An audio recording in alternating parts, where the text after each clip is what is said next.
Om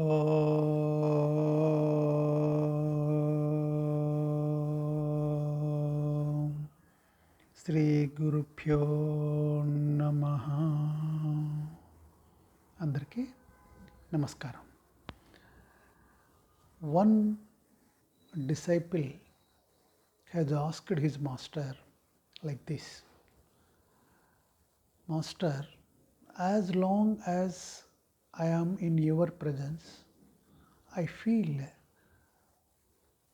like showering of love, gratitude, peace, and joy.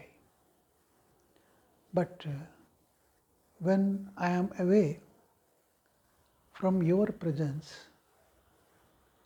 I feel so hard, and it's a kind of deep feeling of estrangement. What is this I feel? Can you please focus and clarify?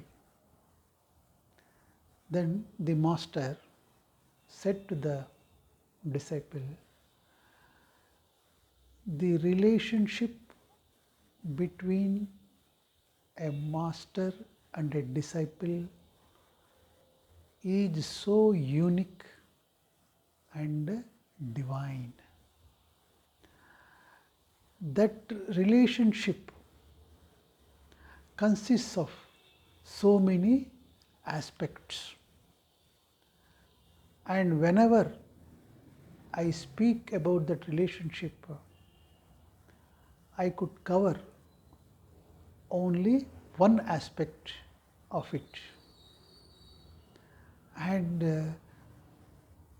I will be happy to talk about that relationship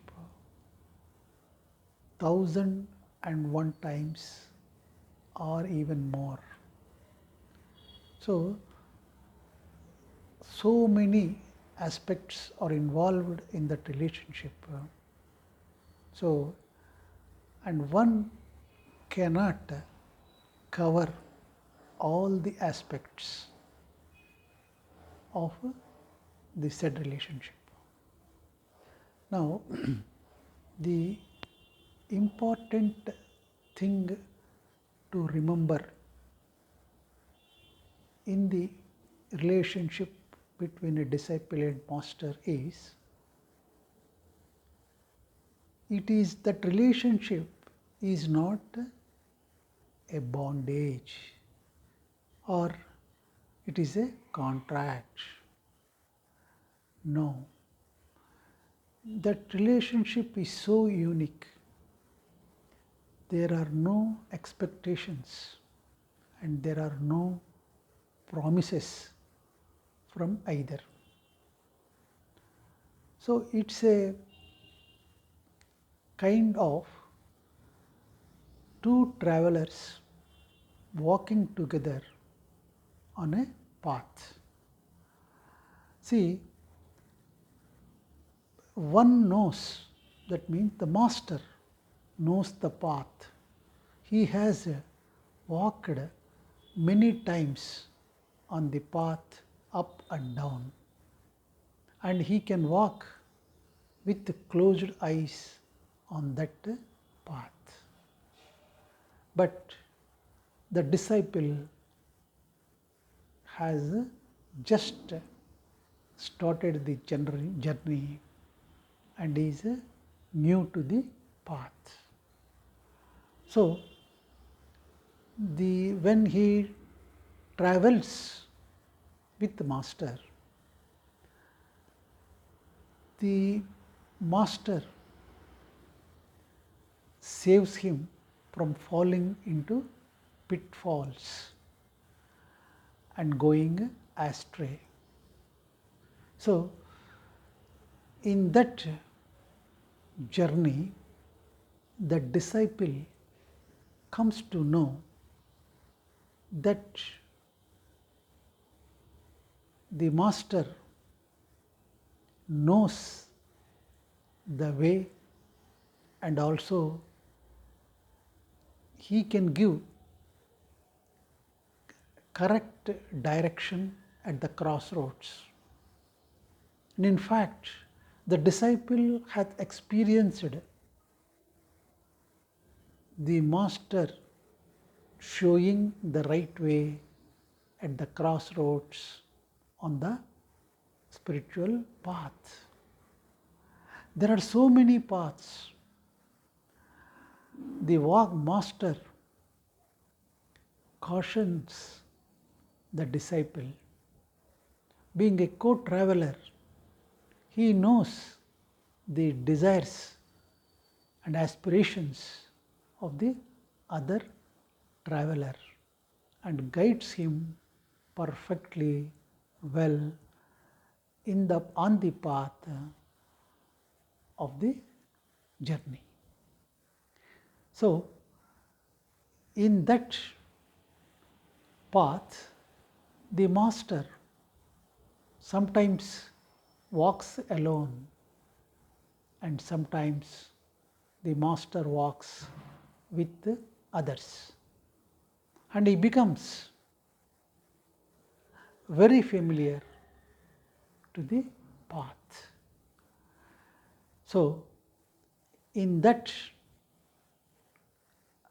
walking together with the master, the disciple comes to know existentially and experientially the wisdom of the master. It is by experience he comes to know the wisdom of the master. It is not something, an imagination of the traits of the master, of the attitude of the master, of the love of the master. No, it is by his own experience. When he travels with the master, he comes to know through his own experience. So, the relationship between a master and a disciple is existential, not any imagination. So, in that relationship, in that walking together, in that association, in the presence of the master, the disciple unknowingly develops a kind of unconditional love and a trust towards the master who is a co-traveler on the path.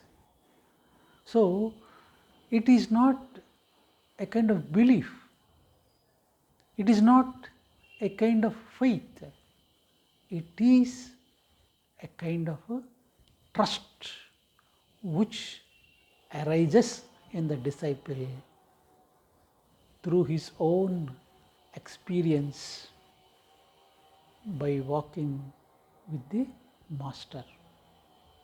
So, the master is such a man of full unconditional love. That unconditional love the disciple experiences in his journey, and the master doesn't have any expectations or any promises. He doesn't give any promises also, but he shows the way and guides in the journey on that path. So, this kind of relationship, in this kind of relationship, the master invisibly brings some kind of transformation in the disciple. How the transformation happens is, the disciple is covered with the mask of personality. The individuality for any individual depicts the self nature, because the disciple is covered with the mask of personality. He is not able to see his original nature, and he doesn't know how to discover his own individuality. So, the master, layer by layer, he removes or he causes the mask of personality to drop away from the disciple and helps the disciple to experience his own individuality. See, there is a Sufi story in this regard. So, there was a kind of festival going on in a village. All hotels and etc. were already booked beyond the capacity. So, one mystic in the night has approached a manager of a hotel and told him that he has been walking since the morning and reached the place this time.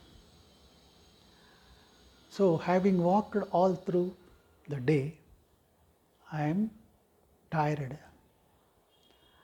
I need some kind of food and accommodation for this night, and the next morning I will leave the place. So, seeing the mystic, the manager, who felt some kind of regard for the mystic, told the mystic that all the rooms are fully occupied, but in one of the rooms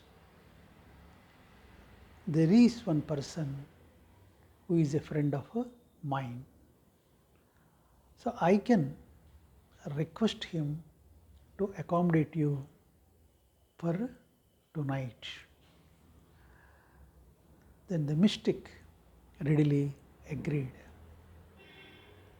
and he asked his friend, and the friend has agreed for the request of the manager. So, he took him to the room of his friend. He also arranged for an extra bed in the room. So, then the manager also brought some food for the mystic. So, the mystic ate his food and about to sleep. Now, the other person in the room has observed that the mystic was lying on the bed without removing his hat, his coat and his shoes. And the mystic was tossing and turning around on the bed, which caused disturbance to the other. And he told the mystic that neither you are sleeping nor allowing me to sleep, because you have not removed all those that hat, that coat and shoes. You are unable to sleep comfortably on the bed. Please remove those things so that you will get a good sleep. Then the mystic told him that if I remove my hat or my coat or my shoes, and I will not be able to recognize myself tomorrow morning. I will be in a confusion. So I need these things to be with me even in the sleep. For that, the other person was sleeping under the blanket, and so he told the mystic that he can also remove and be under the blanket comfortably, so that he can have a nice sleep and all that. But the mystic repeated what he said about the recognition of his own self the next day morning. So the other man found a solution and told the mystic, all right, you remove all those things. I will tie a balloon which has been left here by the people who stayed earlier here. I will tie a balloon to your leg so that you can recognize yourself. There will be no problem. So the mystic has removed all his belongings, and he went into sleep. So the next morning, when he got up, the mystic was confused, because the other man has got up early and removed the balloon tied to the mystic, and he got it tied to his own leg. So the mystic got confused, and he doesn't know and who he is, and he woke up the other man and told him that his balloon is missing and he don't know who he is. The point here is, whatever the mystic wants to convey is, these are all the identities, that hat, that coat, that shoes are his identities. So we also, people generally identify themselves with different things and persons in the world, and they forget about their self nature, about their individuality. The identities are nothing but personality. It is like a man is a husband to his wife, a father to his children, a boss to his subordinates, a worker or a reputed, a respectable man in a social life. So like this, these are all the masks or identities of his personality. So unless he gets rid of all those identities and the mask of personality, he will not be able to see himself. I mean, he will not be able to recognize his own self nature, that is his individuality. So, that is the position, and that is the state of an ordinary human being. He completely forgot about his self nature and individuality and completely immersed in the personality of the world. So, similarly, there was a man, a mystic, who went to a madhouse. So, he saw a man there walking up and down, saying left and right, left and right, left and right. Then he inquired the people, that manager of that, or the in charge of that house, madhouse, told him that he forgot the man who is roaming here like this, left and right. He forgot his own identity, who he is, his own individuality, who he is. So he is trying to find out who he is by repeating the personality which he was carrying in his life. So the point here is the madness or insanity is, such a person's insanity is going below the mind. He is going below the mind, he has become insane. But when you are with a master, he will not allow you to take that risk of falling below the mind while discarding your personality. He helps you. In fact, the master takes out your personality layer by layer.